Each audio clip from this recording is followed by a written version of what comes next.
Hi lovelies, and welcome back to a brand new video. In this video I'm basically going to go through my accounting stuff and see where I can make changes to my business to get more of a profit and hopefully somewhat improve what I'm doing. Here's a little bit about me. I have been through 3 businesses and I'm currently still with one of them that is going somewhat well.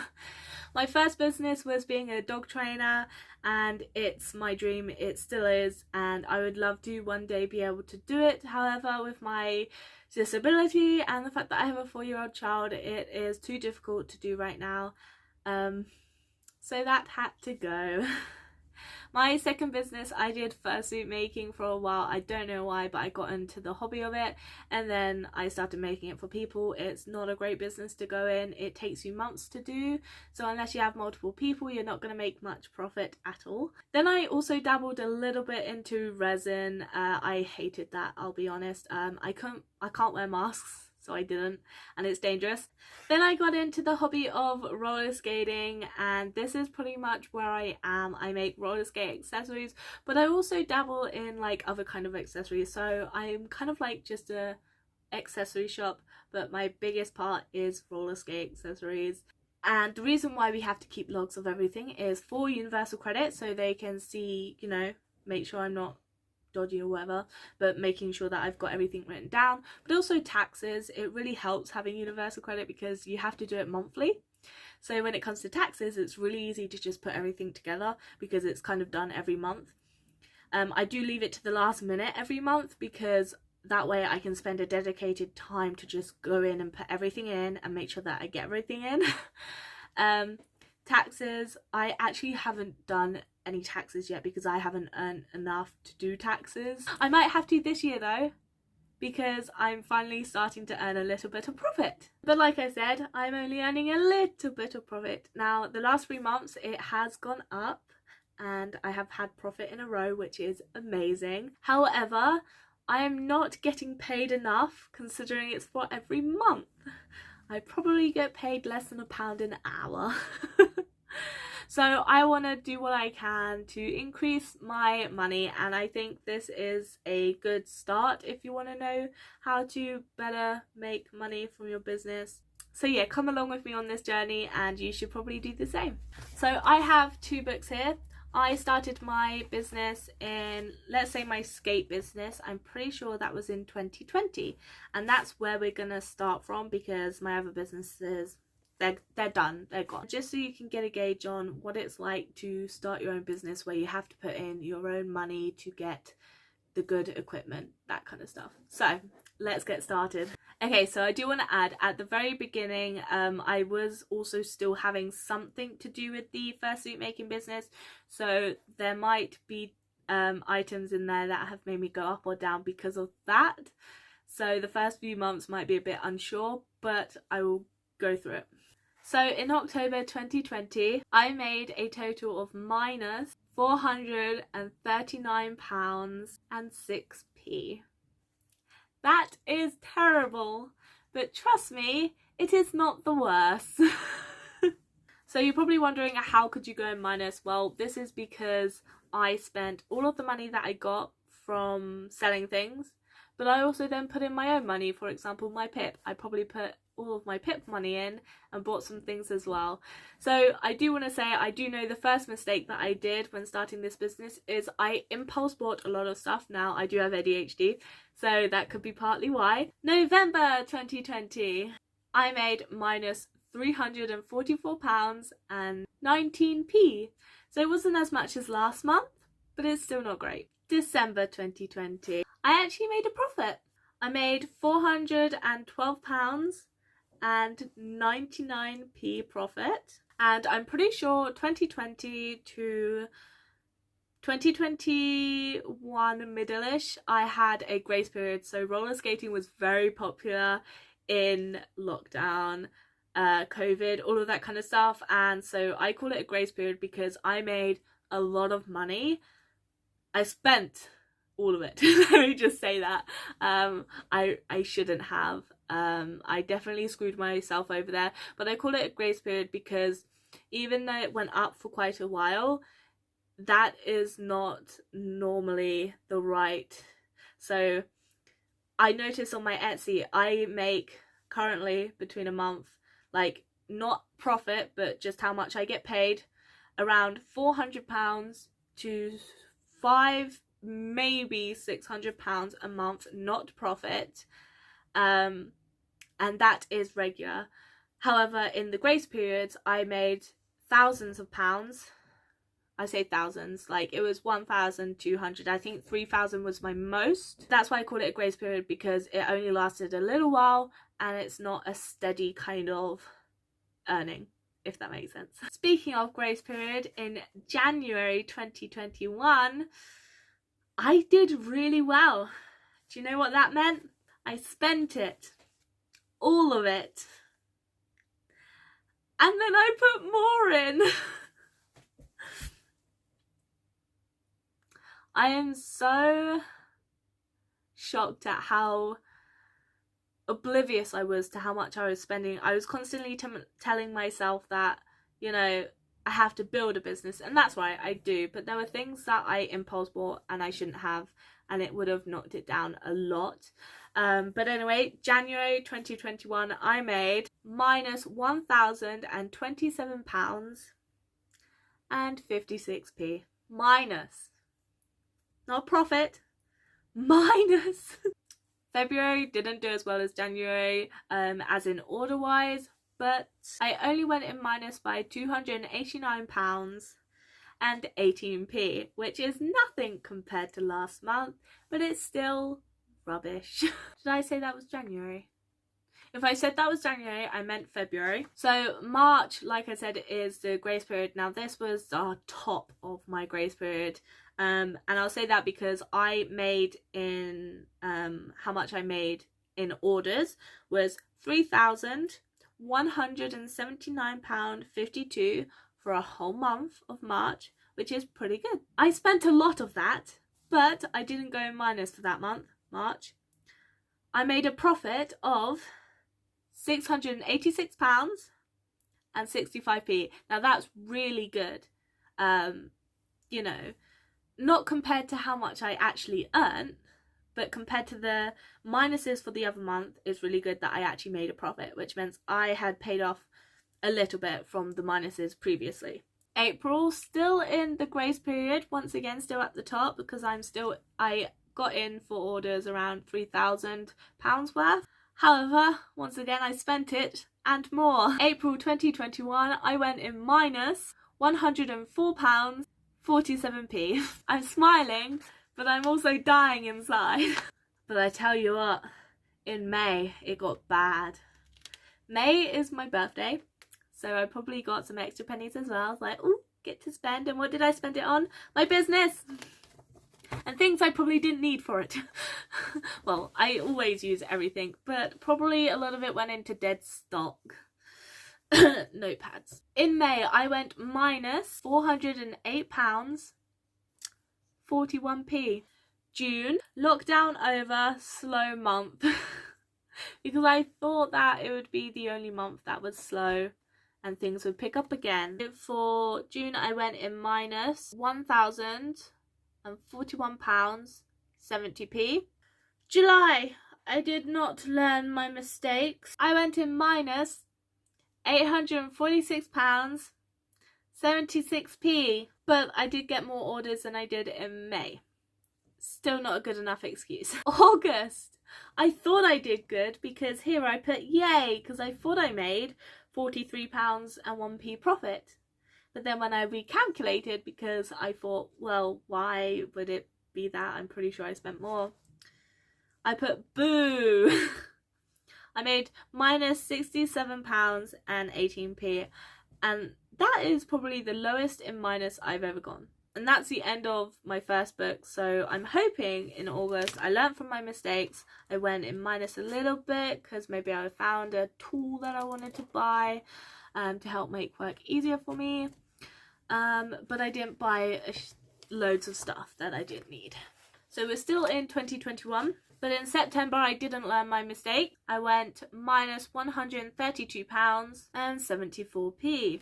Maybe October I learnt my mistakes. No, it got worse.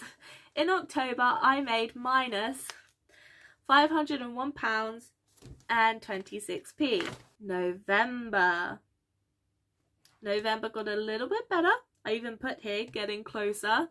November I made minus £14 and 78p, so that's not terrible. December I backtracked again, minus £110 and 14p.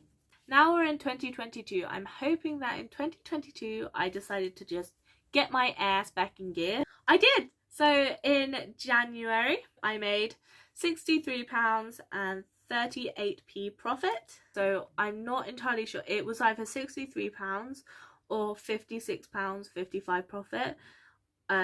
Whatever I put in Universal Credit would be the correct one, because I would have written afterwards. Well, before I put it in Universal Credit, but I didn't write it down correctly, so it looks a bit odd in here. So February 2022, I made £20 and 35p profit, which is great because that's 2 months in a row that I actually made profit. Not great profit, I mean, I didn't even get paid for the work I did, but I made profit.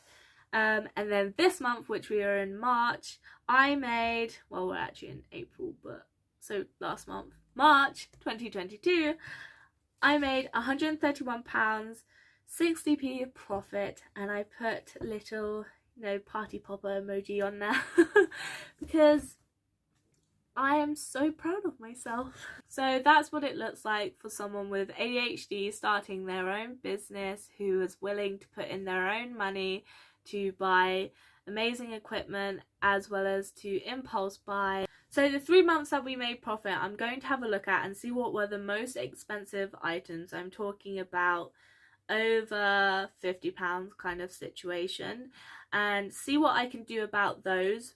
And then we will go through the smaller items and see what I can do to make things cheaper.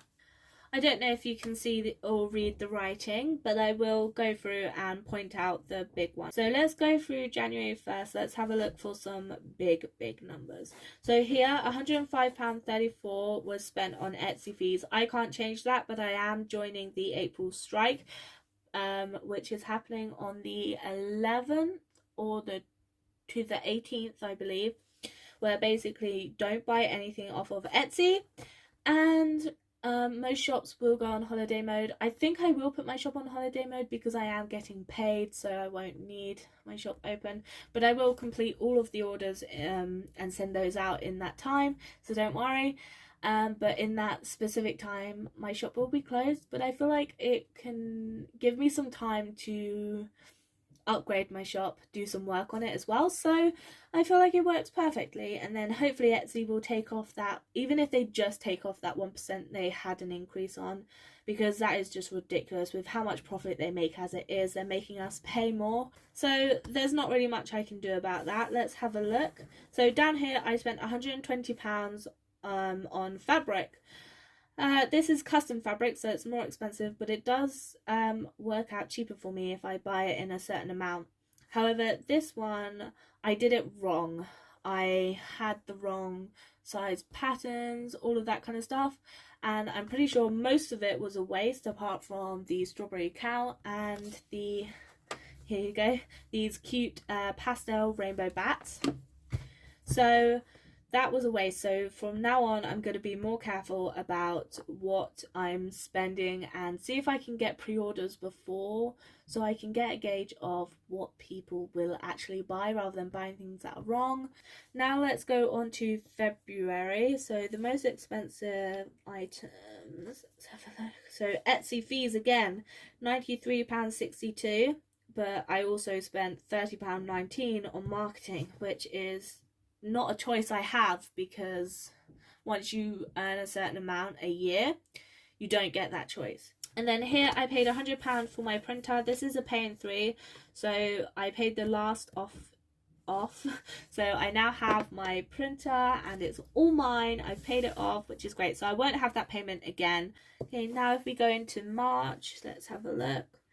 So in March I had £107.52 come out, but once again that's Etsy fees. And then Etsy marketing, it was £63 because I am testing the Etsy ads, not the Etsy offsite ads, the actual ones that are in Etsy. and they're not making me any money, they're just taking it. So I think I'm going to cancel that at some point. So that won't be too much, but still I have to pay for Etsy offsite ads. I don't get a choice for that. Then once again, I use the final payment for my printer, but I don't have to pay that. And then the rest is just Royal Mail. Now, if we go back and have a look at some of the smaller costing items, so I'm going to go through everything individually. Don't worry, I will only put what needs to be in this video. So first thing I brought was tape. Now this is brown tape, and this is like, it's good. It's low cost for quite a few. However, it is bland, it's boring, it's not my aesthetic that I'm going for, and some people are like, aesthetics a waste of money for packaging. However, you do want people to post it on Instagram, Facebook, that kind of stuff to get you recognition, and people will mostly only do that if it looks nice. So it is really important. It's like free advertising, but you pay a little extra. So I am going to start using my custom tape, which I already have, but I just want to use all my brown tape first. Then I'll move on to custom tape, because otherwise I'll be left with this brown tape I don't use. And I want to get my money's worth out of it, so I might as well. Then I brought bins because I didn't want my bin bag just to be floating around the room, and it actually made a hell of a difference. The next one, iPad. This is a CVR plan, so it's basically insurance for my iPad from where I bought the iPad, but I also have business insurance, so I need to ask my insurance person if I even need to pay this CVR plan or if it's covered under my insurance that I'm already paying every year. Because otherwise I'm paying double and I'm not getting double. So Google Play, so this is actually for my editing app, and it's really great for mobile users. However, I do want to move on to iMovie because I want to get an iMac at some point, and I want to get like a camera, all of that kind of stuff. Also, iMovie is free. Canva, I pay monthly for Canva, but I do use it so much, so I feel like it is worth it. 123.reg, this is so important because this is my website domain. Basically no one can have what I have because I pay for it, and it's only £1.20 a month, which is really low cost, so it works. And I get it from 123.reg, but I am in the UK. Some shipping labels, I get these from eBay, but I want to check to see if I can get them cheaper. I'm pretty sure these are my thermal ones, and I'm pretty sure they also have the option, the more you buy the cheaper it gets anyway, so I might look into kind of like bulk buying them because I always use them for parcels. I also use stickers, however I'm not sure how I feel about them, so what I'm going to do is buy some sticker wrap and some sticker mule and basically compare them. I might even get some other companies in and make a whole YouTube video of it, like comparing manufacturers to make my stickers basically, and compare them for the UK, and I feel like that would be a great video. March, I bought some felt fabric from Amazon. They didn't even have my colour, but also it took a really long time to get here, and it's really expensive, so I have found somewhere that actually does it cheaper, which is really amazing, so that's already going to save me some money. So here I've just written down a few things that I pointed out that I could have a look into to make things cheaper for me from the last 3 months. I'm gonna start having a look into these and, you know, doing what I need to do to make it cheaper, and hopefully I can start making some more money in the next couple of months. Now I do know, because I want like the iMac, like I said, it costs a lot, so I do know there will be a month where I go into minus because I want to pay for this laptop. What I highly recommend doing, so even though I've written down some things from the last 3 months, what you could also do is take a look at your product. So for example, my toe guards, I buy the fabric, I'll take a look at where I can find the fabric cheapest, the backing cheapest, the eyelets cheapest, the rivets cheapest, and just going through each individual item, seeing exactly what I spend on it. So for example, I spend all of that on the actual item, but I also spend money on tape for my cutting machines to cut out the fabric for me. So I have to include that, but if I can find out where I can get it cheapest, I can start making some better profit off of it. Now it's really hard because when you buy things in bulk, you do get it a whole lot cheaper. Like, it is such a big difference, but you need the money to buy things in bulk, and a lot of the time you don't really have that. So finding things the cheapest singly is still going to help you save some money, but also if you then save that money that you're making, you can then spend that money on bulk items that you know you need to make things cheaper, and in the long run you will then start making even more profit. It just takes a really long time to pay things off. Anyway, I hope you guys like this video. Don't forget to like, subscribe and click the bell button if you want to see more, and I'll see you guys next time. Bye!